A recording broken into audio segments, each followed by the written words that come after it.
Fala pessoal, tudo certo? Bom, primeiramente eu gostaria de agradecer o professor Renato Massaferri pela disponibilidade em relação à publicação do vídeo aqui no canal do Hércules Functional.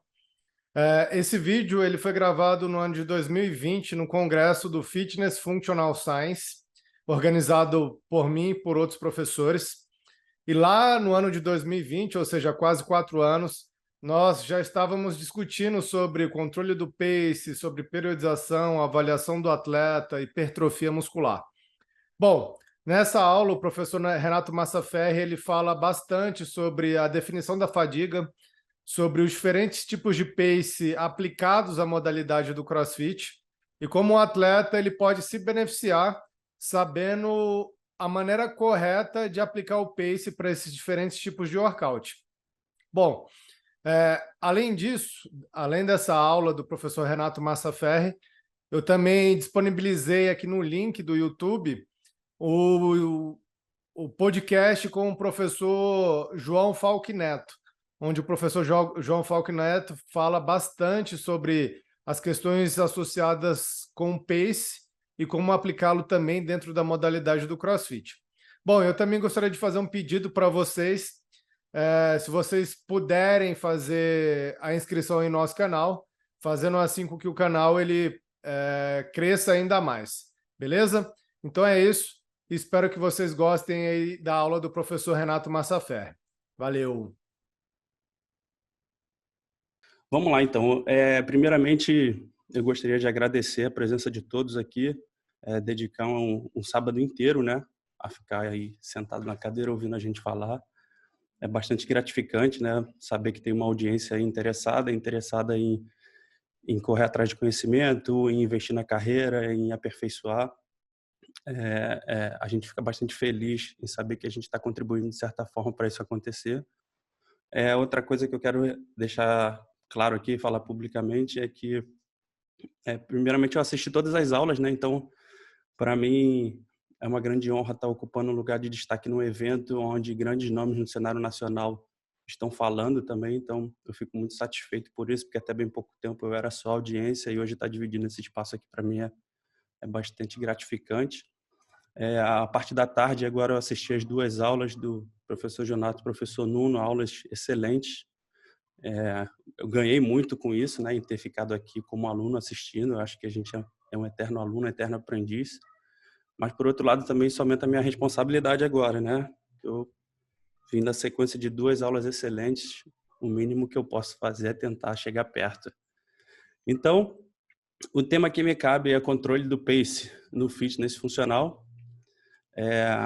E aí eu vou me apresentar rapidamente, caso não tenha pessoas aqui que me conheçam ainda, né? Porque como tem diversos professores, diversos públicos, eu acho que vale a pena fazer uma breve apresentação aqui minha. O meu nome é Renato Massaferri, né?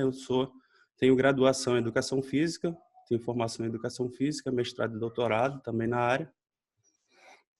Atualmente, eu sou professor do ensino superior, da iniciativa privada e sou oficial da Força Aérea, trabalho dentro da aeronáutica, em duas ocupações lá dentro. Uma, eu sou docente de um mestrado que tem lá dentro, um mestrado profissional em desempenho humano operacional, onde a gente desenvolve pesquisas no âmbito do desempenho humano dentro da atuação do profissional na sua atividade, da atuação do militar, né, na sua atividade fim. E aí a gente toca pesquisa lá, faz orientação, assim como também eu faço parte do efetivo do Instituto de Medicina Aeroespacial. E o que isso tudo tem a ver, né, com o CrossFit? Por que eu estou falando de CrossFit, ou fitness funcional, ou cross-training, ou funcional de alta intensidade, né? Porque é uma coisa que eu tenho muita afinidade já. Tanto uso isso há muito tempo na minha rotina, tanto pessoal para treinamento próprio, quanto para treinar outras pessoas, porque até bem pouco tempo eu ainda estava na prática, eu ainda treinava pessoas até 2 anos atrás, aí depois eu tive que parar, né, abrir mão, infelizmente. E aí é um conceito de treinamento que entrou no cenário mundial, né, que estava bastante alinhado com aquilo que eu acreditava, que eu entendi que poderia ser interessante para treinar qualquer pessoa, né? Eu sempre fui muito adepto de treinamento com peso corporal, com peso livre, com barra, usar muito mais o corpo humano e menos máquina. Então, ele veio a calhar com tudo aquilo que eu já entendia como filosofia de treinamento, como um emprego na minha prática profissional. Então, eu fiquei bastante feliz, né, principalmente com o crescimento que teve. E aí, hoje eu estou aqui, falando um pouquinho mais dele para vocês. E aí, o tema que me coube é o controle do pace no fitness funcional. E aí, quem não sabe o que é controle do pace, eu trouxe uma definição aqui bem simples, né? Eu tentei em uma frase bastante objetiva resumir isso, embora isso seja uma tarefa bastante complexa, e a gente vai ver por que é. Eu vou, enquanto eu estou falando com vocês, eu estou ativando o meu cronômetro aqui só para eu não me perder muito. Pronto. Beleza. Então, o controle do pace seria a habilidade de ajuste do ritmo em prova de curta, média ou longa duração, para que ela seja finalizada no menor tempo possível, que isso está associado à performance, sem que ocorra fadiga precoce. Ou seja, é um gerenciamento do ritmo, da intensidade, da cadência, para que você consiga ter a melhor performance possível, está trabalhando bem próximo do limite máximo, sem que ocorra fadiga antes, fadiga prévia ao final da tarefa, né? Então, eu coloquei habilidade de propósito, né? Porque o controle de pace, ao meu ver, ela é uma habilidade extremamente treinável e a gente vai ver o porquê disso ao longo da minha fala hoje.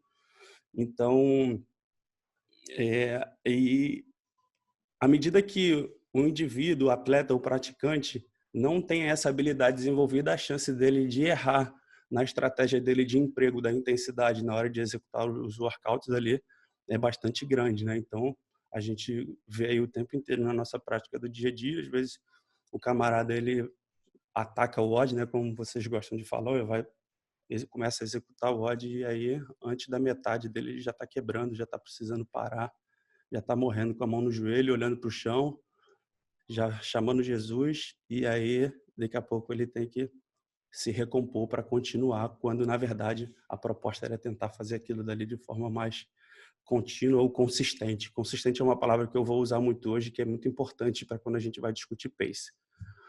Bom, e fadiga? Hoje, a todo momento, fadiga é um termo que ela tem amplas interpretações, né? Então, hoje, ao longo da minha fala, toda vez que eu me referir à fadiga, está associada a essas definições aqui, que é a incapacidade do músculo esquelético gerar elevados níveis de força muscular ou manter esses níveis no tempo.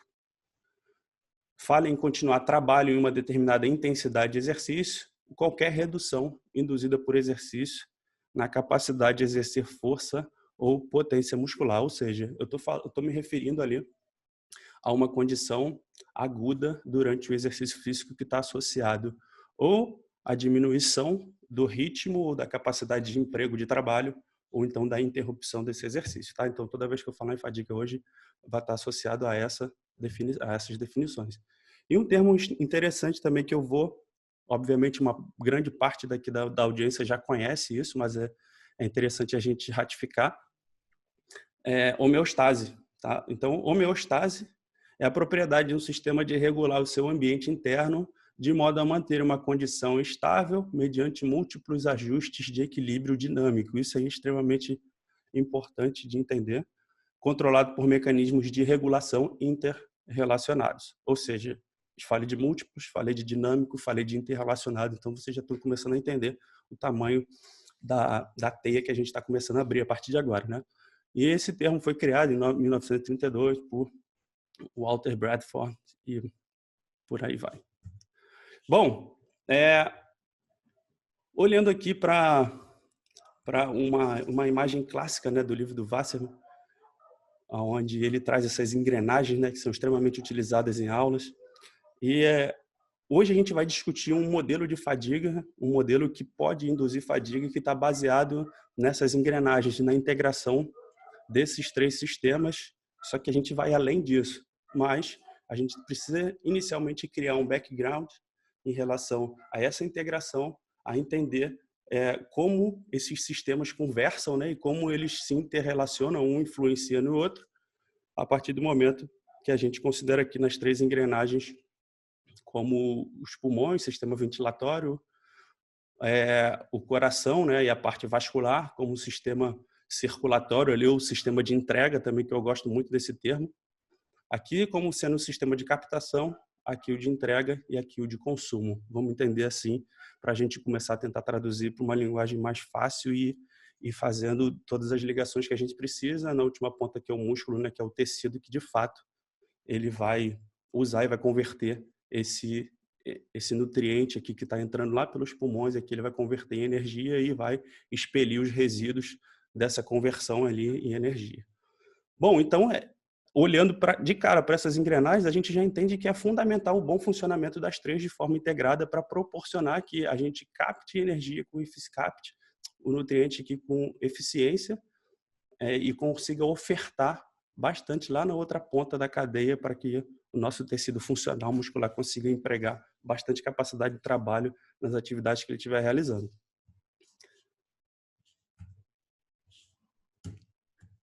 Bom, e aí o primeiro, tem vários modelos de fadiga, tá? Eu não vou aprofundar muito nisso. Eu vou me apegar a um modelo que ele deu origem a vários outros modelos, que é um modelo clássico ou tradicional de fadiga, que foi proposto por Averroes lá no início do século, né? Foi até motivo para um prêmio Nobel, e é onde ele entende a fadiga num raciocínio circular, no sentido de que quando a gente está se exercitando, a gente chega num momento que a gente começa a entrar em condições de hipóxia tecidual e aí a gente começa a se aproximar do estado de fadiga. Então, o exercício ele causa deficiência de O2, porque ele começa a consumir num nível ali, numa demanda maior do que a capacidade de entrega do sistema. E ele entende também, por outro lado, nesse ciclo, nesse círculo, que é a deficiência de O2 causa o fim do exercício. Então, um está relacionado ao outro. O exercício causa a deficiência causa o fim. Então, é um modelo circular, onde ele entende que a limitação daquele sistema que eu acabei de mostrar para vocês pode ser um dos principais fatores que levem à diminuição da capacidade de trabalho ou interrupção do exercício. E aí aqui tem uma definiçãozinha, né? Considerando o caso da corrida, há claramente uma velocidade crítica para cada indivíduo, acima da qual o consumo de oxigênio é inadequado, o ácido lático se acumula e um déficit de oxigênio crescente é acumulado, ou seja, o cara começa a entrar num déficit cada vez maior, e prenunciando a fadiga e a exaustão, até que chega um momento que ele tem que interromper o exercício. E aí esse é um modelo dele, que é um modelo que é chamado de modelo multilinear, onde ele entende que cada sistema ele pode influenciar de forma independente e linear e absoluta na fadiga, né? A partir do momento que há falha na capacidade de trabalho de um sistema de forma isolada, ele quebra aquele ciclo de engrenagens e aí a fadiga acaba se pronunciando, tá? Esse é um raciocínio, onde ele considera que aqui o sistema circulatório, né, está entregando aqui o fluxo de ideia aqui é parecido com o das engrenagens, só que mudaram as figuras. Aqui eu tenho um coração representando o sistema circulatório, um músculo ali representando lá o tecido muscular, o músculo propriamente dito, a mitocôndria onde ele é metabolizado. E aí eles argumentam o seguinte, que tem um certo momento do exercício que o sistema cardiovascular ele não tem mais capacidade de entregar, tá? Tanto nutriente para que esse músculo ele consiga ali continuar realizando as contrações ali, produzindo a capacidade de trabalho. E isso ali gera também algumas produções de metabólitos que induz a fadiga. E aí tanto esse limite, eles argumentam que esse limite ele pode ser periférico pelo músculo, a capacidade do tecido periférico em não continuar, e há uma quebra, e aí é o que ele chama de modelo catastrófico, que há uma catástrofe periférica, ou uma catástrofe que ele chama de como se tivesse um governador, isso foi um nome que um grupo deu, né, um governador do miocárdio, né, um controle pelo miocárdio. A partir do momento que o miocárdio não consegue mais entregar, é ele que regula, seria ele ali o absoluto, né? Ele que regula a capacidade de performance do indivíduo, né? Se os músculos não estão recebendo nutriente é porque o circulatório não está conseguindo dar conta de entregar, e aí chega um momento que o sistema falha. E aí esse fenômeno ele é chamado de um fenômeno do platô. Isso a gente conhece bem, daqui a pouco eu vou mostrar melhor para vocês como isso é aplicado, às vezes até em teste máximo que a gente realiza. Por outro lado, tem um outro modelo de fadiga que foi proposto principalmente pelo professor Tim Noakes, que é um professor lá da África do Sul, né, da Cape Town University. Então, eu consumia muito os trabalhos deles. Infelizmente, ele parou bastante, já está mais velhinho, diminuiu muito o fluxo de produção dele. Mas eu me recordo que na época que esse tema estava sendo amplamente debatido na literatura, eles estavam publicando uma série de estudos interessantes e eu li ali amarradão. Onde ele propõe um modelo contemporâneo de fadiga. E aí, olha o que ele fala. Acreditamos que a sensação de fadiga é somente uma representação sensorial, tá? Ou seja, eu integro tudo que eu estou percebendo no ambiente interno e externo, da integração de processos neurais, ao invés de um evento físico definido e mensurável, ou seja, ele vai de frente com aquilo que eu acabei de falar anteriormente, que é a redução da geração da força muscular. Propomos que o exercício é controlado por meio de uma estratégia do governador central que permite que a homeostase, ao nível do esforço sensorial, ou seja, sensação de fadiga, seja mantida em níveis aceitáveis para o indivíduo. Vamos lá, tentando traduzir um pouco essa definição. Quando ele fala governador central, ele se refere a áreas centrais superiores, né, ao cérebro, e onde teria ali áreas de integração, de leitura das informações sensoriais. Sempre que eu falar aferências ou informações sensoriais, são informações que vêm da periferia do músculo periférico para o sistema nervoso central, tá? Por exemplo, eu estou me exercitando aqui, aí eu comecei a produzir mais lactato sanguíneo, começou a mudar o pH do meu músculo, eu tenho sensores periféricos que começam a me informar isso. A partir do momento que eu começo a gerar várias contrações também, eu tenho sensores de alterações mecânicas de pressão. Eu tenho sensores que me informam que a minha pressão e a minha frequência cardíaca estão aumentando aqui na carótida e nos vasos. Então, eu tenho receptores pulmonares também que mostram a expansão da caixa torácica, que mostra que eu estou aumentando a ventilação. Então, imaginem, todo um ambiente de exercício, de esforço físico, à medida que a gente vai aumentando a capacidade de trabalho, essas aferências, né, essas informações que vêm do corpo da periferia para o central, elas vão aumentando, certo? Elas vão informando ali cada vez mais. Imaginem, é como se tivesse mesmo um governador e os seus assessores. E aí os assessores falando, o negócio está ficando feio aqui, hein? Se continuar, vai quebrar. Vai dar problema, está ficando cada vez pior. Certo? Então, esse é a proposta, e agora eu vou descrever esse modelo um pouquinho melhor para vocês, é a proposta que esse grupo ele trazia na hora de interpretar a fadiga e não atribuir a fadiga, a quebra no exercício, a um fator fisiológico absoluto ou isolado, beleza? E aqui ele começa, ele vem numa linha de estudos, numa certa época, que ele começou a tentar quebrar alguns argumentos que direcionavam, que justificavam a fadiga, né? Argumentos isolados. Um deles é o fenômeno do platô, que eu falei ainda agora, e a gente, quem já aplicou ou já fez ou já tem alguma familiaridade com o teste máximo, sabe que um dos critérios de interrupção para o teste máximo, para assumir ele, você conseguir afirmar que realmente esse teste está sendo máximo e o indivíduo não está de migué, estou interpretando uma resposta fisiológica que me diz que é máximo, é você observar um platô no consumo de oxigênio, tá? Em exercício incremental, em exercício de carga incremental até o máximo, tá? Então, o teste máximo a gente pressupõe o seguinte, eu programo uma carga inicial e ela vai aumentando em uma taxa fixa, né? A cada, sei lá, dependendo do equipamento, a cada 15 segundos, a cada 1 minuto, ela aumenta a intensidade e vai aumentando de forma linear até o indivíduo ter fadiga voluntária máxima. Então, chega uma hora, e aí na prática é legal que a gente vê bastante isso em alguns avaliados, que ainda que a gente aumente a carga de exercício, o consumo de oxigênio ele não aumenta mais, mas isso já é bem próximo da fadiga, o cara já está ali, já depois do segundo limiar, já quase pedindo pelo amor de Deus, aí começa a acontecer isso aqui, tá? A gente vê que ainda que a gente aumente carga, ele continue se exercitando, o sistema dele já teria chegado no limite, vamos dizer assim. Bom, o que eles fizeram? Eles fizeram um levantamento de uma série de estudos que apresentaram teste de carga incremental e foram observar quantos indivíduos, aqui em percentual, né, apresentaram o fenômeno do platô como critério de interrupção de teste. Tá? E aqui tem os percentuais, né? A gente vê aí de cara, a gente vê que tem uma variância muito grande aqui, ó, 12, 14, 35, 50, aqui 100 em um só, mas os dados variam muito, ou seja, o que eles argumentam? Que outros fatores podem estar influenciando nessa tomada de decisão por interromper o exercício, não somente uma falha do sistema ali cardiometabólico. E eu já expliquei essa figura anteriormente, então eu vou passar um pouquinho mais rápido.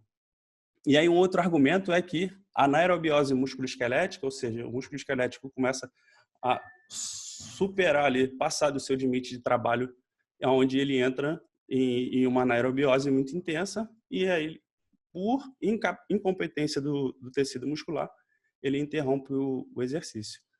Olha o que fizeram, olha que interessante. Nessa figura A aqui, eles fizeram o seguinte, eles fizeram colocaram um cuff na perna do indivíduo, obstruíram todo o fluxo sanguíneo e mediram ali a concentração de oxigênio, a saturação de oxigênio. E aí, aqui, eles induziram mesmo até chegar na dessaturação 100%, onde não tinha mesmo oxigênio. O que eles fizeram depois? Mediram a saturação de oxigênio em duas situações de teste.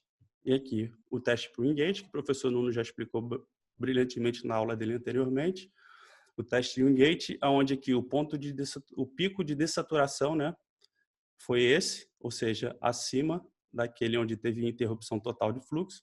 E aqui, num teste de VO2 máximo, que é um teste que tem uma característica até um pouco mais aeróbia, né, ela foi, conforme a intensidade foi aumentando, diminuindo, e chegou nesse nível aqui, fadiga. O indivíduo interrompeu, os indivíduos, né, o grupo interrompeu o teste, ficando bem longe de uma condição que pode ser considerada ali como a quebra da oferta de oxigênio para o músculo esquelético e aí a instauração da fadiga. Ou seja, esse aí é uma linha de argumentação para quebrar essa linha, esse argumento. Próximo argumento, para ter um fluxo sanguíneo muscular abundante no músculo, né, a entrega de oxigênio no músculo, o débito cardíaco estaria trabalhando sempre perto do máximo, que foi aquilo que eu falei anteriormente. O coração está ali trabalhando como se o coração tivesse a serviço do músculo esquelético. Então, se o músculo não tem mais substrato energético, foi porque o coração não tinha mais capacidade de trabalho. Então, na teoria, todas as vezes que o indivíduo entrasse em fadiga, seria por uma falha ou por uma incapacidade do coração, né, do débito cardíaco, em continuar aumentando. Então, ele sempre, na teoria, estaria chegando na sua capacidade máxima. O que eles fizeram? Submeteram os indivíduos a testes em condições de hipóxia, tá? Tanto em pressões de oxigênio diferentes, quanto em altitudes diferentes, altitude simulada e altitude simulada. O que aconteceu? Foi observado aqui, duas questões foram observadas aqui. Resposta cardiovascular, nesse gráfico aqui, ó, tanto o débito cardíaco como a frequência cardíaca está diretamente associada a ele.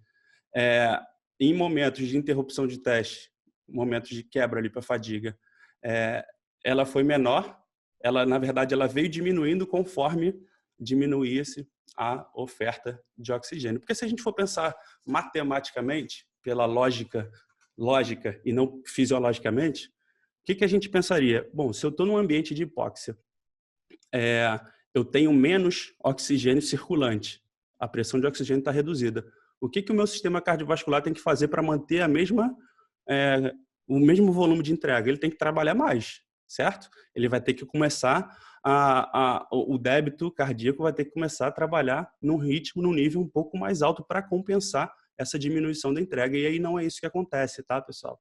Isso que eles estavam mostrando que, à medida que começa-se a interpretar uma hipóxia sistêmica, a interrupção do exercício ela começa a aparecer proporcionalmente a essa interpretação de hipóxia sistêmica, que o coração não continua trabalhando, ou seja, ele trabalha até menos do que trabalharia se tivesse com mais oxigênio, tá?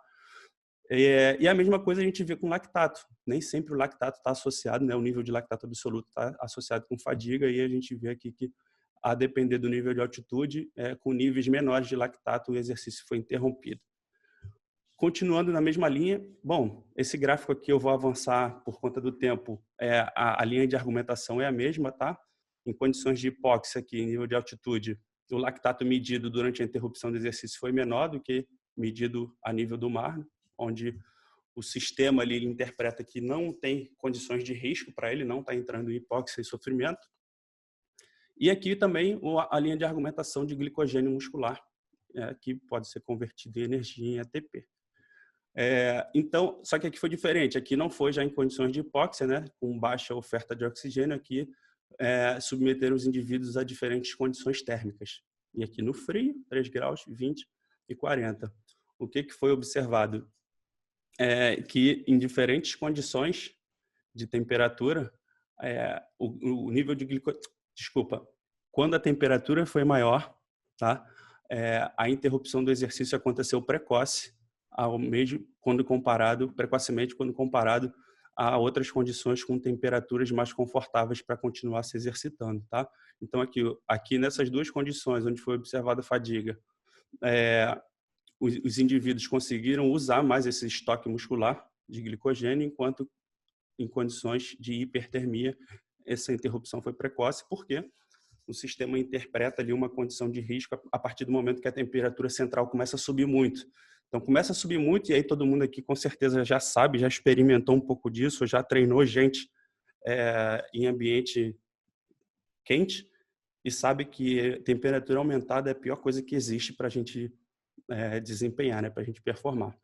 E aí, independente de outras respostas fisiológicas, simplesmente o fato da temperatura central ter aumentado, isso pode ser um fator determinante para a interrupção do exercício. Esse gráfico aqui, esse outro estudo, esse trabalho, ele mostra, ele traz uma informação bem parecida, né? Aqui a linhazinha azul está associada quando o indivíduo fez exercício a 15 graus, tá? Aqui correlacionando com a resposta de percepção de esforço, a carga foi a mesma, tá bom? E aí aqui avaliaram a duração do exercício. Exercício de carga constante, submeteram os indivíduos à mesma carga de exercício, só que em diferentes condições ambientais. Tá? Aí aqui, eu separei só esses dois grupos aqui para passar a mensagem de forma mais prática, né? Mas a gente olha aqui em condições onde a temperatura está mais aumentada, a interrupção do exercício ela sempre acontece precocemente. Tá bom? Então, olha lá, aqui a percepção de esforço na escala de 6 a 20, e aí a gente vendo aqui que precocemente, tá? Antes, eles chegaram na percepção de esforço máximo. Mais uma outra informação que eu trago já para vocês, interessante, e depois eu vou complementar essa linha de raciocínio, é que a taxa de progressão ou taxa de aumento da percepção de esforço, ela está diretamente associada ao tempo do exercício. Tá bom? Então, se o indivíduo ele começa a subir muito a percepção de esforço, subir, é certo que se ele continuar naquelas condições, o exercício vai acabar.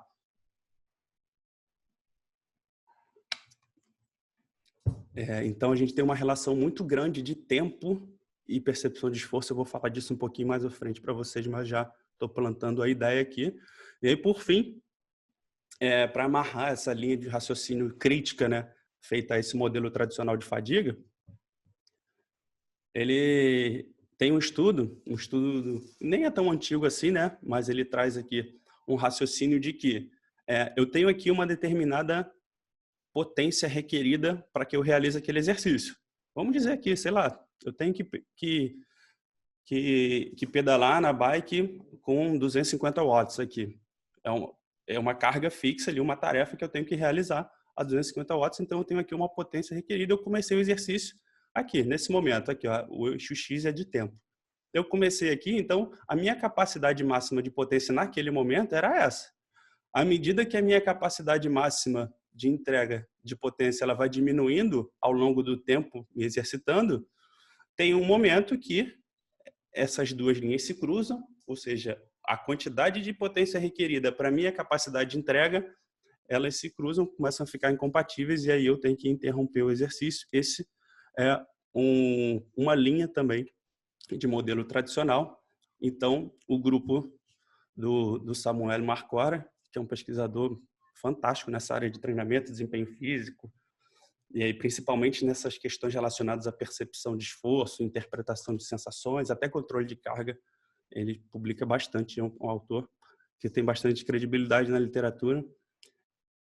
Bom, o que eles pensaram? Já que a fadiga ocorre no momento onde eu não tenho mais capacidade de gerar potência, eu vou fazer o seguinte, vou testar esses caras até a fadiga e logo depois eu vou botar eles num teste específico de potência, tá? Que não é o teste da bike, o cardio que ele estava fazendo lá até fadigar. Eu vou tirar ele daqui e vou botar ele num teste específico de potência e vou ver o quanto que ele consegue produzir de potência, isolado ali, muscular, sem as condições. O que aconteceu? Os indivíduos conseguiram produzir uma capacidade de potência 3 vezes maior do que aquelas que eles fadigaram. Ou seja, o título do próprio estudo é esse aqui, né? O que limita a tolerância ao exercício, a mente ou o músculo? Ou seja, são as interpretações e sensações naquele momento, dentro daquelas condições, ou simplesmente a capacidade isolada de produzir potência do músculo. Essa é a crítica do estudo e eles mostraram que, ainda que o exercício tenha sido interrompido naquele momento, em testes subsequentes de potência, ele conseguiu gerar uma potência maior do que aquela que estava sendo requerida para ele continuar o esforço. Bom, seguindo nessa linha de raciocínio agora, a partir de agora, já que eles entendem que as percepções, né, elas podem ser determinantes na ocorrência de fadiga, na interpretação de como está o estado fisiológico orgânico naquele momento para tomar a decisão de parar ou continuar, seja ela voluntária ou involuntária. Nesse contexto entra esse velhinho aqui, né, que infelizmente faleceu esse ano, que é o Gunnar Borg, que produziu um trabalho fantástico. E aí eu afirmo aqui, sem sombra de dúvidas, que essa ferramenta que ele desenvolveu é a ferramenta mais usada hoje na ciência dos esportes no mundo inteiro, né, que é a escala de percepção de esforço e suas diversas variações e possibilidades. E aqui está ela, né, tanto de 6 a 20 quanto de 0 a 10, a CR10. Essa escala, para ser desenvolvida, né, ela levou em consideração diversos fatores fisiológicos também, e outros estudos mostraram isso mais para frente, que existe de fato a relação de respostas tanto cardiopulmonares, que a gente entende assim, vamos falar que são centrais, tá? Quanto periféricas e metabólicas. Então foi observado que existe de fato essas sinalizações, essas respostas, elas estão diretamente associadas à resposta, né, ao quanto o indivíduo percebe de esforço durante o exercício físico. E aí está o conceito que eu falei, né, sobre a questão do tempo. Então, já que a gente entende que a percepção de esforço ela tem uma participação significativa nesse cenário, eu mostrei que existe relação de tempo com a percepção de esforço. Tem um alemão que, em 1996, ele propôs uma teoria chamada teoria da teleoantecipação, que é como se ele estivesse utilizando a percepção de esforço como um preditor de tempo de exaustão do exercício. Ou seja, se a cada 2 minutos eu aumento 1 ponto na escala, eu já consigo, de fato, predizer que o exercício vai interromper, sei lá, numa escala de 10, daqui a 5 minutos, tá? Não sei se eu fiz a conta certa, mas a ideia é essa. Ele entende que a forma com que a progressão da percepção de esforço se comporta, ela está diretamente associada com o tempo de fadiga. E aí eu trago um exemplo bastante interessante para vocês entenderem um pouco do que isso daqui significa, a partir do momento que eu entrar com outros estudos que vão mostrar também esses modelos. Por exemplo, tirando do exercício e trazendo para uma outra condição. Quando a gente está na rua, está chegando em casa, ou está relativamente perto de casa e dá aquela vontade de ir ao banheiro, o bicho começa a pegar. E aí, vocês já repararam que quanto mais perto a gente fica de casa, mais vontade dá, mais intenso fica e parece que ajusta certinho. Quando a gente chega no lugar, a gente fala, se passasse 10 segundos, ia dar merda. Entendeu? Então, é um pouco desse conceito, mas imaginem isso transferidos para a condição de percepção de esforço e tempo de exercício. Tá? E aí, para tentar mostrar que realmente essa teoria ela se concretiza, existem alguns estudos que eles chamam de modelo de decepção, né? Ou deception em inglês. E aí o comportamento da percepção subjetiva de esforço com o conhecimento prévio do tempo do exercício e em situações de decepção. Eu vou explicar qual é a diferença entre isso para vocês. Aqui, os indivíduos, eles se exercitaram por 20 minutos. 3 grupos diferentes aqui, ó. Por 20 minutos. Aqui está o comportamento da percepção subjetiva de esforço. Só que tem um grupo que está aqui, ó, 20 minutos, eles já foram instruídos de início que, olha, a gente vai fazer 20 minutos de exercício e você vai ajustar o teu pace aí para você conseguir o melhor desempenho nesse tempo, beleza? Tranquilo. Aí, um outro grupo, que é o grupo de 10 minutos, que é o grupo Deception, né? Aqui está a carga. Na verdade, eles botaram, não foi carga aberta, eles botaram a carga fixa, está bem aqui no meu rosto. O outro grupo, eles falaram, ó, você vai se exercitar por 10 minutos nessa carga aqui. E o terceiro grupo não avisaram nada. Botaram ele para se exercitar sem informar o tempo. Então, ele não sabia quanto tempo ia durar aquele exercício ali. O que aconteceu? Quando chegou nos 10 minutos, eles informaram para o grupo, que estava achando que ia acabar em 10, e falaram assim, ó, agora você vai correr mais 10. Você vai fazer mais 10. Eu não lembro se é de bike, se é de ciclo, agora se é de corrida. Mas, enfim, o que vale é o conceito. Daqui para frente, você vai fazer mais 10 minutos. E aí, olha o que aconteceu com as respostas desses indivíduos aqui, ó. O 10, que é o quadradinho, olha o que aconteceu aqui, ó, essa linha de cima. Passou do 10, o que aconteceu com a percepção de esforço? Subiu. E aí, dali para frente, ela ficou alta em relação aos outros 2 grupos, permaneceu ainda aumentada quase até o final. O que isso quer dizer? Que quando o indivíduo ele vai se exercitar, ele já faz todo um set, ele já faz todo um ajuste, que alguns estudos chamam de... ele já faz um template da PSE, onde ele fala, bom, eu vou sair para pedalar agora, eu vou pedalar 40 minutos, então, em cada momento ali, a gente faz isso muito rápido, é um ajuste que quanto mais a gente treina, mais isso é feito automaticamente, você meio que já monta um plano, um rascunho, né, uma estratégia de quanto você vai ter, o quanto seria o ideal você ter de percepção de esforço em cada momento para o teu rendimento ser legal. Quando os caras chegaram aqui perto do 10 e ele falou que ia ter mais 10, amigo, desregulou todo esse ajuste, né, desse mecanismo de teleantecipação.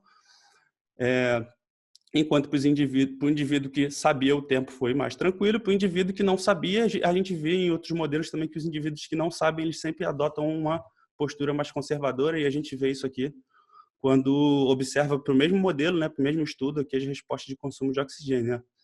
Os indivíduos que não conheciam, né, o tempo de exercício, eles já adotam uma postura mais conservadora no que diz respeito ao emprego da intensidade. Quem já sabia o tempo, ó, o triângulozinho já foi trabalhando, ajustando a intensidade para cima, justamente para bater aquele tempo ali, a maior performance. Agora, meu amigo, o grupo aqui que foi sacaneado, o que acontece? Ó, passou do 10, ele começa a cair o rendimento dele, começa a ter queda. O que isso diz para a gente?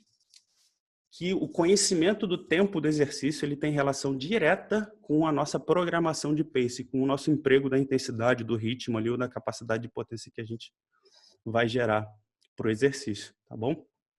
E aí eu vou seguindo para aí continuar colocando os tijolinhos aí na nossa linha de raciocínio. Isso independe do nível de condicionamento físico, tá? Esse ajuste, né, de percepção de esforço relacionado ao tempo independe do nível de condicionamento físico. Esse comportamento relacionado ao percentual de tempo até a fadiga, ele é similar tanto em indivíduos treinados quanto não treinados, tá bom? Eles toleram cargas absolutas diferentes, mas a percepção de esforço relacionada ao tempo para ele interromper o exercício, para ele fadigar, isso de fato não muda. Ele pode até tolerar mais tempo, tá? Mas a progressão, a taxa de progressão em relação ao tempo no exercício, ela é igual. Então, né, esses grupos, eles começam a criticar o modelo de fadiga, né? Eles entendem que o modelo não é um modelo cardiopulmonar ou periférico de falha catastrófica ou de falha de algum sistema, e começam a entender que a fadiga ela é quase que um estado emocional. Tem um estudo até que traz isso no título, né? Que é um estado psicológico e emocional, é uma sensação por integração de uma série de inputs, né? E eu vou trazer daqui a pouco alguns esquemas que ilustram isso de forma bem interessante, para a gente ver que realmente a coisa é muito mais complexa do que aquilo que a gente entende, principalmente quando entende lá na nossa formação básica, na nossa graduação. Ninguém fala isso para a gente. A não ser que você tenha excelentes professores que já estudam esses temas. Bom, então, o que ele justifica aqui? A cada slide eu vou mostrar um modelo um pouquinho mais complexo, mas aí para a gente ir construindo a ideia. Bom, eu tenho uma informação, eu estou me exercitando lá, o camarada está se exercitando, tá produzindo trabalho aqui, tanto periférico muscular quanto cardíaco. Essas informações aferentes ou sensoriais que eu falei lá no início, que são as percepções de como o ambiente interno do teu corpo está se comportando, elas vão sendo enviadas e aí de forma subconsciente ou consciente, você vai interpretando aquilo e formando ali uma percepção, né?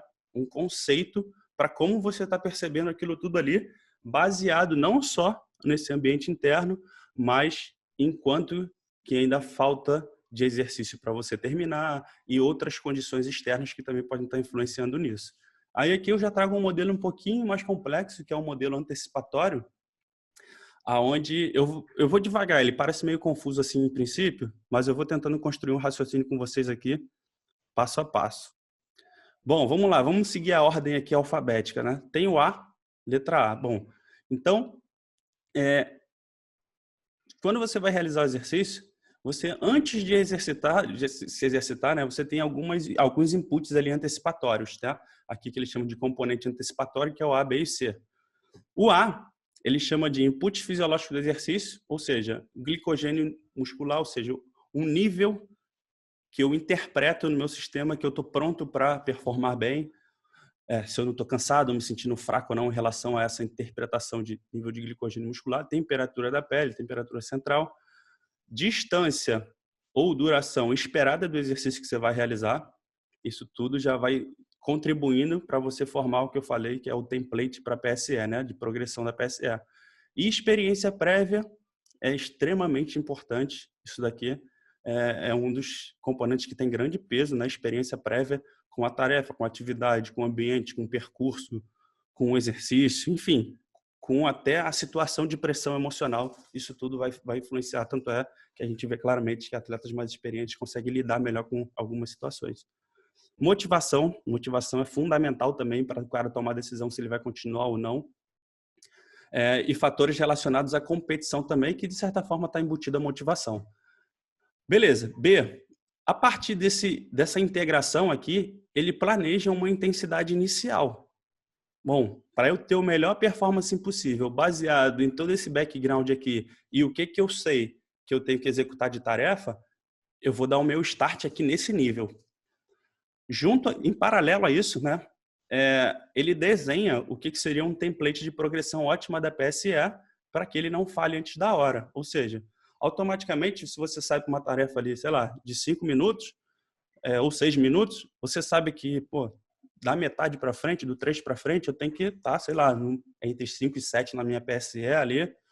Se eu tiver acima disso, vai dar problema. Se eu tiver abaixo também, eu tenho que ajustar o meu pace, e aí é aí que entra o lance do ajuste de pace. Então, é o tempo inteiro um indivíduo ele fazendo a leitura das respostas fisiológicas dele ao exercício e fazendo ali meio que uma conferência. Só que isso é um mecanismo tão rápido e automático que a gente não se dá conta de que isso acontece, né?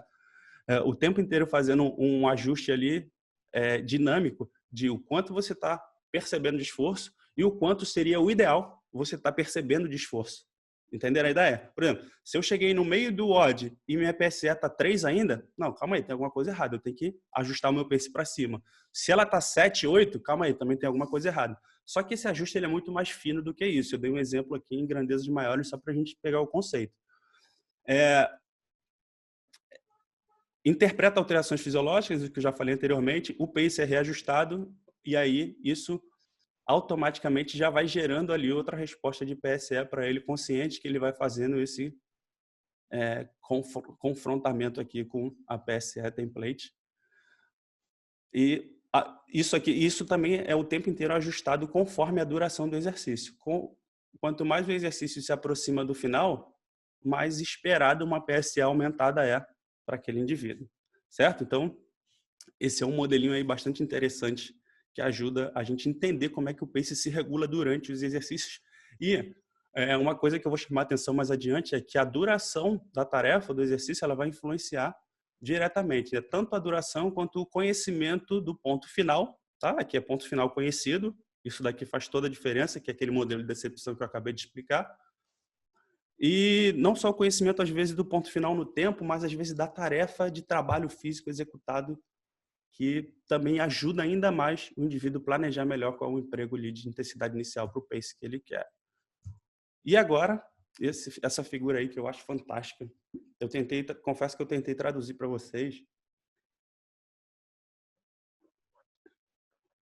para ficar, às vezes, um pouco mais fácil e rápido, né, de bater o olho nela e entender, mas começou a ficar uma formatação muito estranha e eu preferi deixar original. Que ela tem muitas variações de cores e fontes, aí começou a ficar um negócio meio Frankenstein, eu falei, deixa assim. E aqui, um ciclo aqui, né, que parece simples, mas olha por quantos fatores cada parte, né, cada aba aqui desse ciclo, cada fase desse ciclo, ele se interrelaciona para poder ficar alimentando e retroalimentando o tempo inteiro aquilo ali. Bom, então, vamos lá. Essas questões aqui iniciais, olha aqui quantas questões tem aqui em cima. Ó. Nível emocional, nível de sono, há fatores também químicos e hormonais, situações de aquecimento, resfriamento corporal, quantidade de carboidrato ingerido, experiência prévia, como eu falei, experiência prévia e uma série de situações aqui que vão estar auxiliando o indivíduo antes do exercício começar, para que ele faça toda uma interpretação, isso a gente faz de forma automática, de como começar aquele exercício. E aqui, situações relacionadas àquela teoria de teleantecipação, né? Conhecer o tempo do exercício e iniciar ele em intensidades ajustadas de acordo com o tempo e o conhecimento daquilo ali, e isso vai determinar a tua taxa de incremento de percepção de esforço e respostas fisiológicas. Reserva seria a tua capacidade de performar e o quanto que você tem ali de performance, né? Porque também não adianta nada o indivíduo, que o pessoal hoje fala muito, né?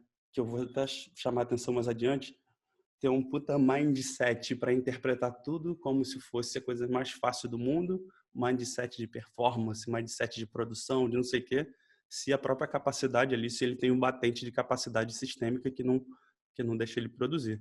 Ou seja, então é um modelo integrativo que ele considera aqui uma série de fatores, né, para que ele vá interpretando e tomando decisão de continuar, aumentar, diminuir o pace. E dependendo das condições, aqui seria o endspurt, seria ali o sprint final, dependendo da situação, dependendo do tempo e do tipo de atividade, ainda dá para o indivíduo empregar ali um sprint final se ele fez uma estratégia, se ele fez um plano bem desenhado de progressão de pace. Bom, então, por fim, né, entendendo todo esse contexto, e aí mais uma vez aqui uma fala do Tim Noakes, onde ele define que o governador central seria um centro cerebral específico que promove respostas regulatórias do exercício em intensidades vigorosas com o objetivo de resguardar a homeostase, assim protegendo órgãos vitais de lesões por hipertermia, isquemia ou outras manifestações por falha catastrófica. Ou seja, no modelo dele, ele acha que a falha catastrófica não acontece. A gente não chega até falha catastrófica de nenhum sistema, porque isso seria um problema importante para a homeostase. Então, automaticamente, a sensação de fadiga ela já prevalece, ela já se instala e a gente, consciente e inconscientemente, a gente diminui a performance, a gente não consegue mais. Seria como se fosse ali um disjuntor, né, de segurança. A partir do momento que a gente começa a chegar no nível de produção de potência, de produção de trabalho, que começa a pôr em risco algum sistema ou algum órgão vital, é como se o disjuntor desarmasse, né? E a gente começasse a perder desempenho, diminuir, se sentir muito fadigado e parar o exercício antes que algum problema sério acontecesse e colocasse algum órgão importante em sofrimento. Então, essa é a lógica, né, desse modelo. E, na verdade, ele não chega a catástrofe em nenhum sistema para poder ter fadiga. Ele tem mecanismo de segurança e aqui é o que eu falei antes, né? Que hoje isso não quer dizer que se eu ficar treinando ali um mindset para cada coisa, hoje tem coach de tudo, né? Fora o coach de CrossFit aqui que a gente está trabalhando, hoje ser coach tá na moda, então eu não gosto muito de chamar isso de mindset, não, eu gosto de chamar isso mais de neurociência, tá bom?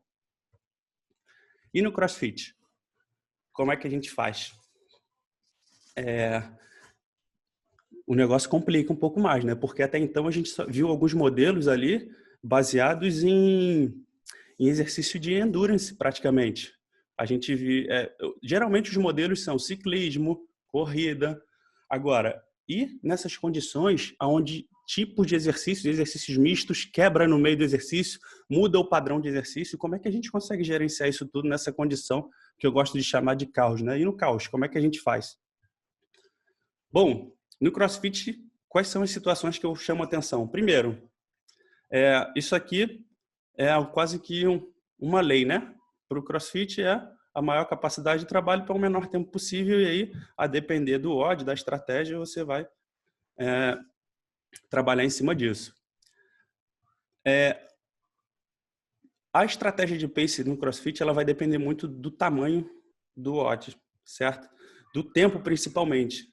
Se ele for um oddzinho curto, a estratégia geralmente é diferente. Eu vou mostrar para vocês alguns modelos que mostram isso, quando você ataca um exercício de duração menor para ter uma maior performance possível, tá? E aí, uma vez que a gente entende que a gente está indo atrás, está buscando a melhor performance possível, será que é sempre o recomendado a gente partir para a morte?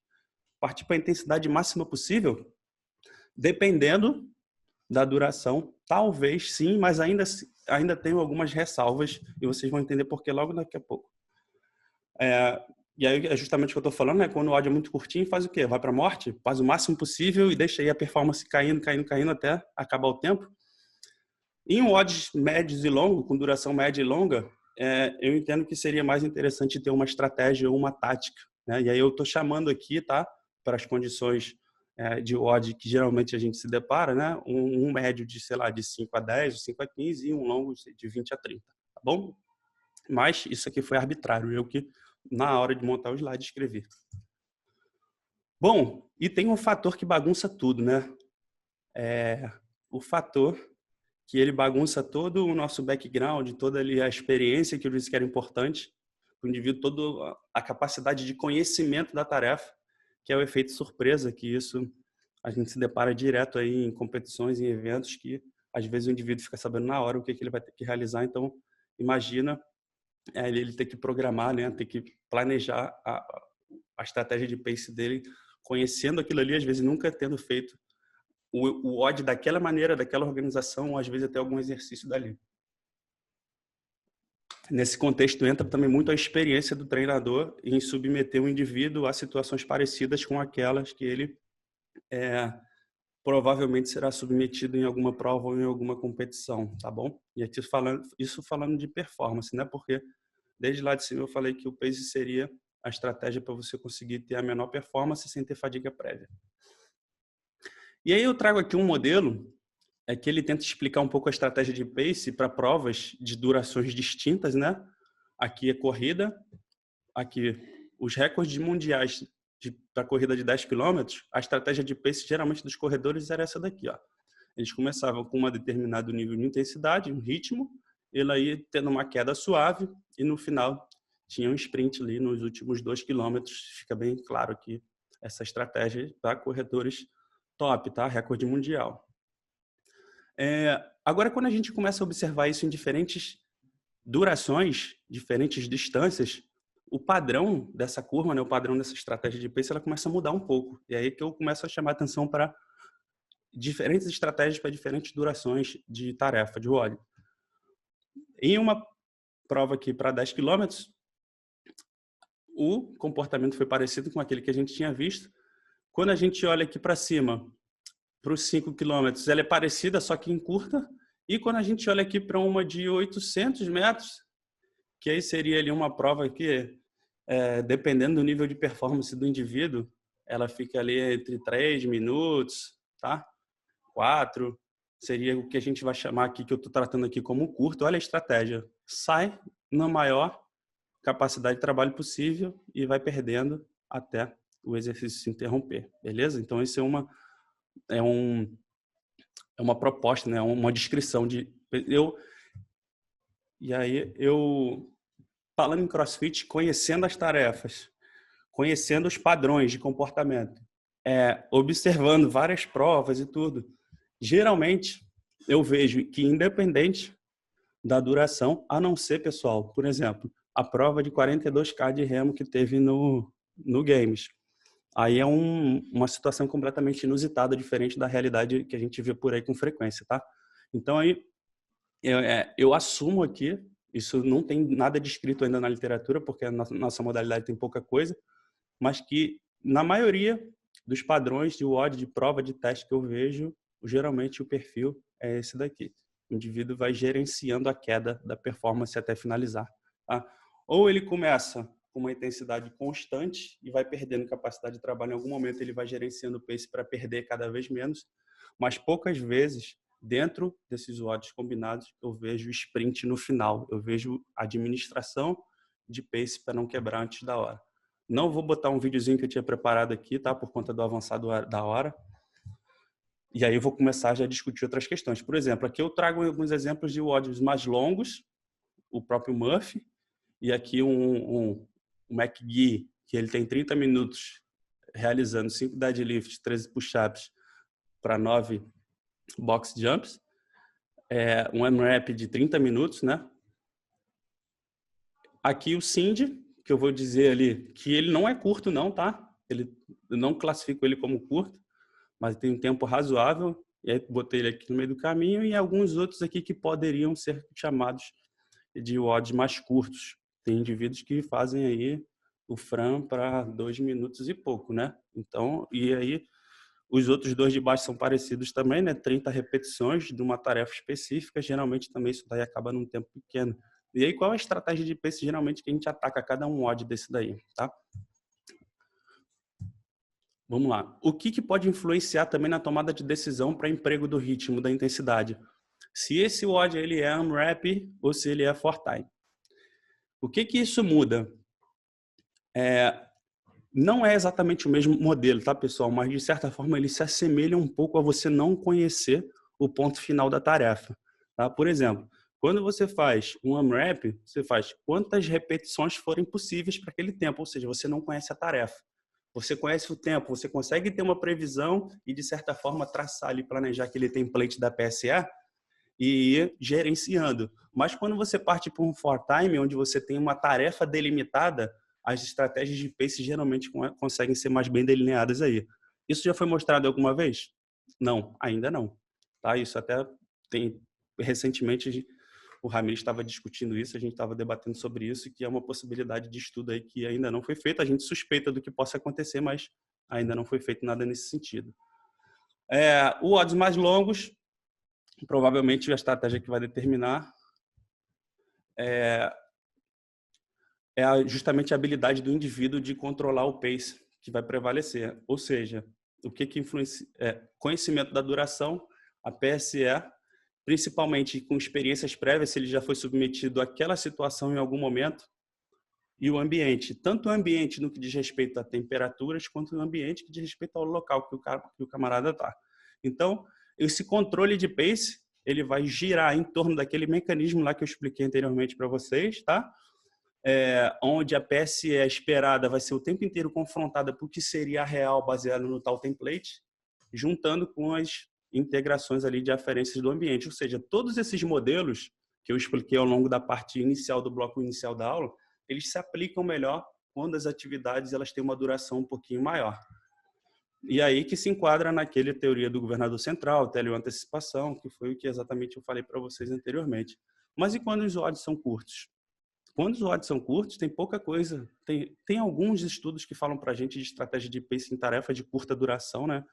Esse estudo aqui ele é uma revisão crítica extremamente interessante, ele aborda as duas questões, só que fica faltando uma coisa. E o de meia duração, média duração? Tem menos coisa ainda, certo? Porque geralmente os indivíduos, os grupos, né, ou as pesquisas se direcionam para o curto ou para o longo, mas aí o que tem média duração está aí mais uma lacuna também para futuros estudos. Parece que a habilidade de ajustar o pace para tarefa de curta duração, curtíssima duração, elas estão mais relacionadas com um controle antecipatório para a tomada de decisão no que diz respeito à intensidade inicial do que fazer o ajuste ao longo dela, porque não dá tempo de você ficar o tempo inteiro fazendo aquele jogo ali, né, daquela conversa interna de, pô, será que minha intensidade está no que eu esperava? Eu vou ajustar para cima, eu vou ajustar para... Não dá tempo. Então, geralmente é o seguinte, você vai partir para um tiro curto, você tem que ter uma decisão muito assertiva no que diz respeito de qual é a intensidade inicial que você vai começar para que você gerencie, né, o que alguns estudos apontam, essa revisão aqui aponta para a gente que determina o sucesso é você gerenciar a progressão da redução da performance a partir do momento que você sai para o tiro curto com uma intensidade alta. Então, é justamente aquele comportamento, né, de decaimento a partir do momento que você começa um mod pequeno, curto. A resposta metabólica ela não influencia muito, simplesmente é uma consequência do trabalho que você realizou, porque não dá tempo do metabólico ele influenciar tanto, né, de ficar gerando aferência de percepção de esforço aumentada ou impedir por fadiga de alterações metabólicas proeminentes, porque eu estava até falando na live na semana passada com o Ramires que para exercício curto parece que, pelo menos eu, baseado em todas essas leituras, o que eu acredito mais que vai influenciar às vezes é uma capacidade já adquirida do indivíduo de produzir potência e desempenho e uma tomada de decisão assertiva na intensidade inicial que ele vai atacar aquela tarefa. Porque não dá muito tempo dele ficar fazendo ajuste de pace ao longo do exercício, tá?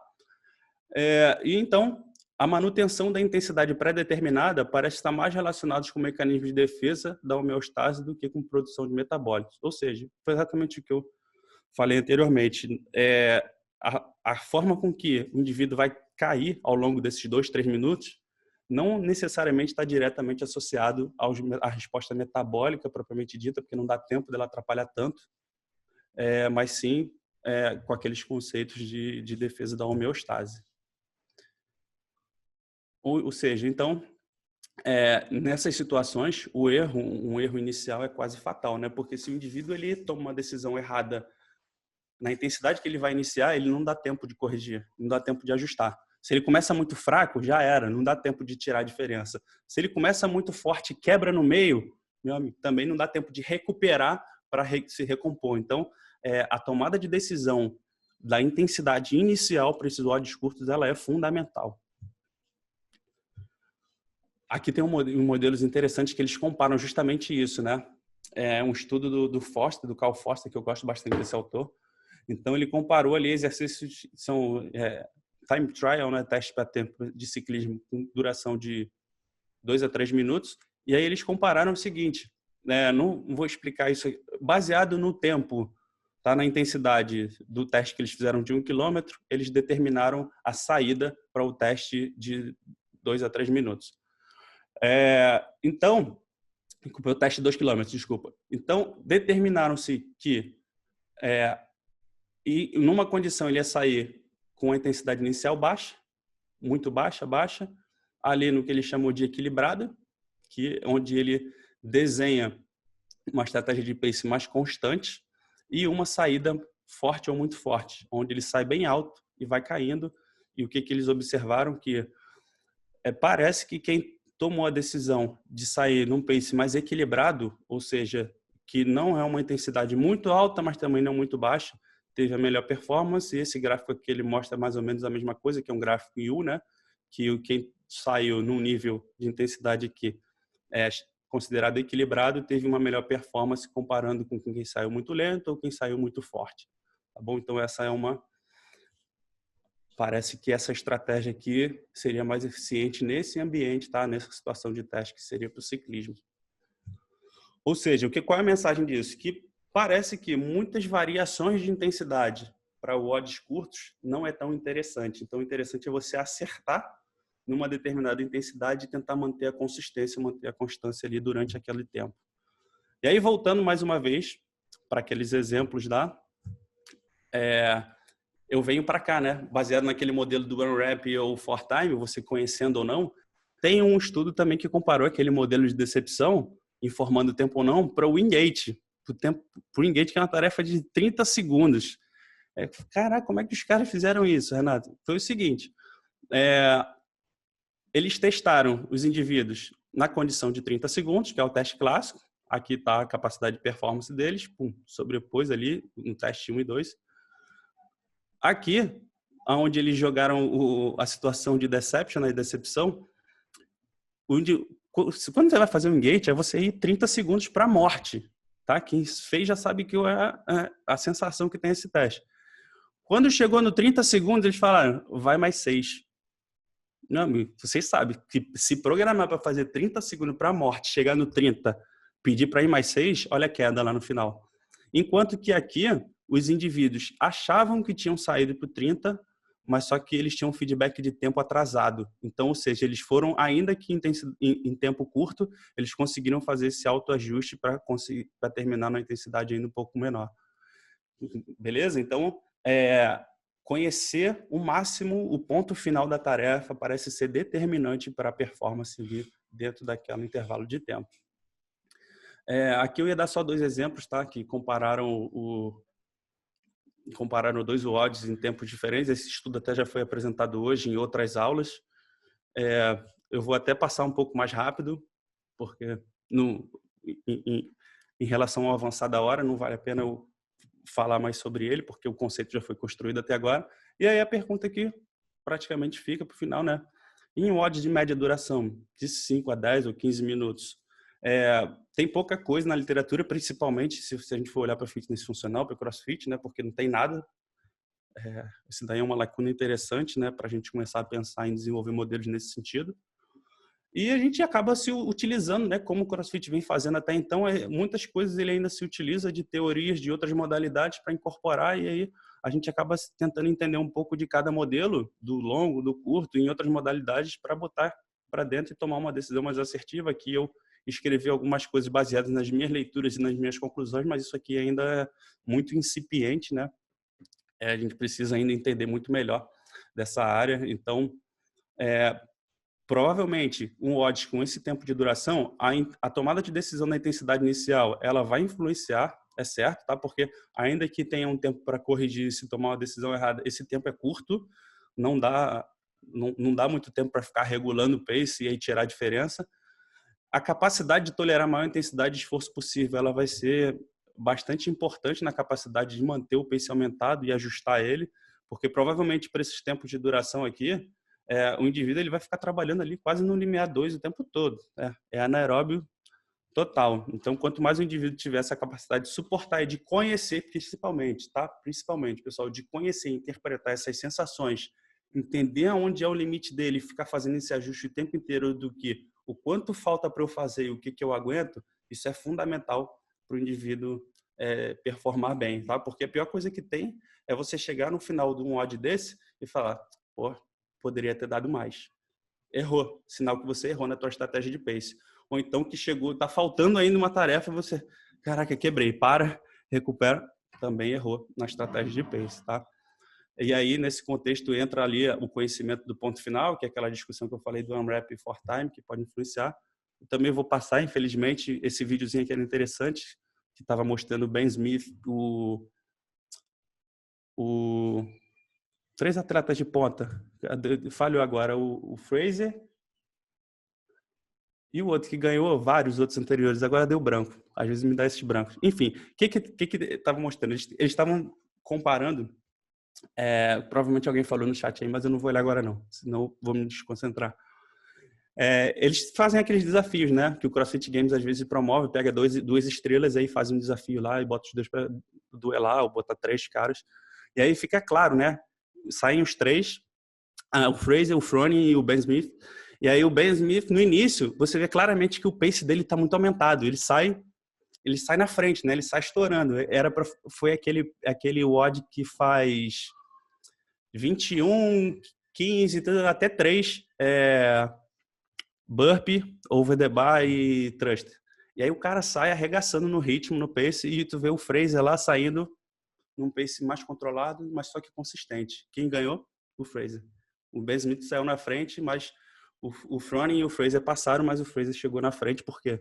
Porque estava claro ali uma habilidade, uma capacidade melhor nele de fazer esse ajuste do pace para que ele conseguisse ter um desempenho mais consistente ao longo do WOD inteiro, sem perder desempenho, sem quebrar antes. Então, era um videozinho interessante nesse sentido. Depois, quem tiver curiosidade, procura lá para ver que dá para notar bem essa diferença. Então, por fim, agora, estou chegando no meu último, se eu não me engano, slide.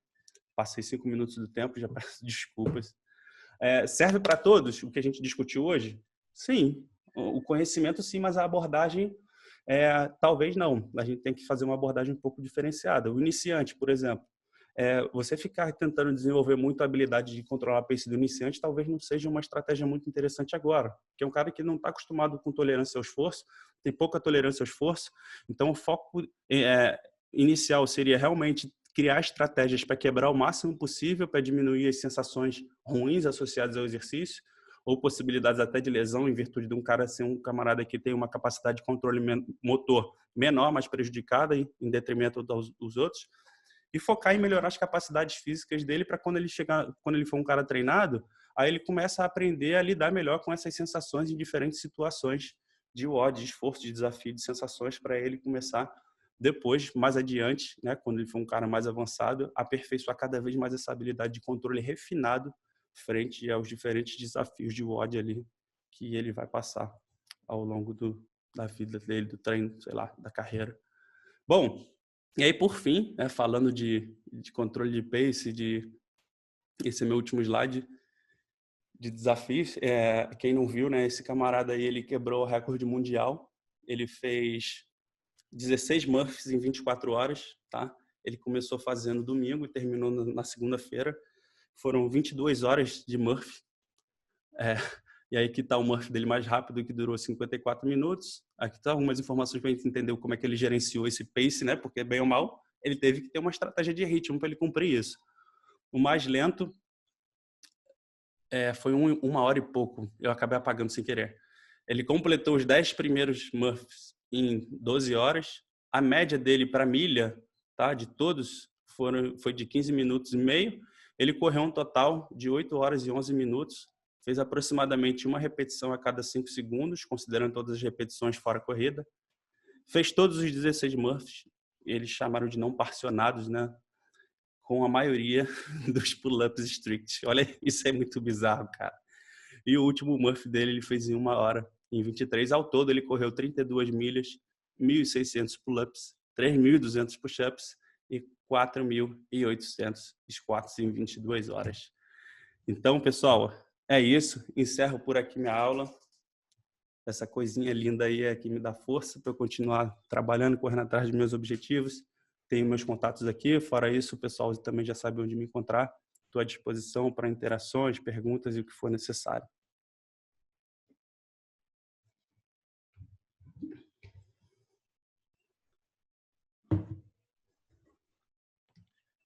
Show de bola, Renato. Super parabéns aí pela sua aula. Então, vamos aí para umas 2 perguntas, até das 5h10, que aí eu começo minha aula. Bom, eu vi uma pergunta sobre limiar anaeróbio. Se o atleta soubesse o ponto do limiar anaeróbio, ele não conseguiria controlar o pace para, consequentemente, no momento final, ele dar um sprint. Então, entra naquela ideia novamente de utilizar métricas do treino cardiovascular para uma modalidade que não é puramente cardiovascular. E aí, o que você tem? Perfeito. Bom, já adiantou, né? Uma crítica. Porque, na verdade, ele tem que conhecer para a tarefa. Ele não tem que conhecer baseado em teste. Ele tem que conhecer para a tarefa. Na verdade, ele tem que conhecer a resposta dele psicofisiológica associada a condições metabólicas dentro do segundo limiar. Entendeu? Então, aí ele vai começar a interpretar aqui a ventilação dele está começando a passar de um ponto que ele sabe que se ele continuar dali para frente, ele vai tolerar, sei lá, poucos minutos e vai fadigar, vai fadar. Então, ele tem que conhecer mais, na verdade, a resposta dele frente aos estímulos do que ter, sei lá, uma carga, uma zona-alvo, alguma coisa num teste isolado e trazer para um ódio integrado, porque realmente a transferência vai ficar prejudicada. A própria percepção de esforço. Sim. A percepção de esforço, ela é um dos melhores marcadores, os melhores preditores de quebra dentro do exercício, né? Quando você tem um aumento abrupto, a gente conversou isso aquele dia, Sim. se você aumenta abruptamente a percepção subjetiva de esforço, você acaba quebrando. Outros marcadores, eles não são preditores de quebra, como, por exemplo, até mesmo lactato, atividade eletromiográfica. Então, a PSS serve como isso. Então, significa o quê? Se você está lá fazendo um MUF e você está num pace bom e você está se sentindo bem, então, bicho, vai com tudo. Agora, se você começa e sua PSS já está em 9, então tem alguma coisa errada. Você não vai conseguir fechar um treino de 50 minutos, igual o colega lá fez, 16 e 50, né? O pior tempo dele eu nunca fiz, né? Então, para você ver como tem doido nesse. E aí, se você começa o MUF já na PSE 9,5, 9, isso aí já é um sinal que você não vai terminar nessa mesma intensidade. Só que uma grande questão é que o pessoal quer um reloginho, né, para ver lá o batimento, para tentar colocar uma referência externa, não o próprio controle interno dele sobre a intensidade. E aí, isso regular. O atleta ele precisa aprender, né? Então isso vai depender do próprio atleta, do treinador. Fala aí, pode falar. O que é determinante é a capacidade dele de aprender e de se submeter e de conhecer a resposta. E quando eu falo conhecer a resposta dele psicofisiológica, é a percepção de esforço. É a percepção de esforço associadas a essas situações, ao nível de dor, de ventilação, de frequência cardíaca, pulsando que ele está sentindo ali que está alto. Então, aprender a interpretar a resposta dele interna frente às diferentes condições e tirar um pouco do foco externo, porque o foco externo ele vai te fazer errar. Aprende a interpretar o interno. O outro está falando assim do relógio, né? Pô, é o que eu brinco sempre, mas você está lá no Ring Muscle Up e como é que você vai olhar o relógio, né? Você está lá no Handstand Push-Up, você vai olhar como o seu polar, ou vai ter que ter uma cinta que vai começar a vibrar, ó. Tá acima do seu limiar anaeróbio, amigo, toma cuidado aí. Então, eu acho que existem ferramentas muito mais simplistas e inclusive muito mais assertivas do que a própria frequência cardíaca. Pro CrossFit, né?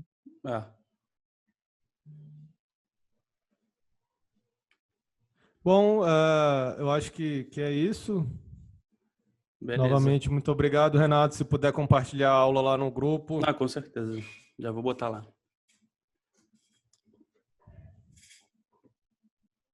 Então, vou fechar aqui e eu vou ficar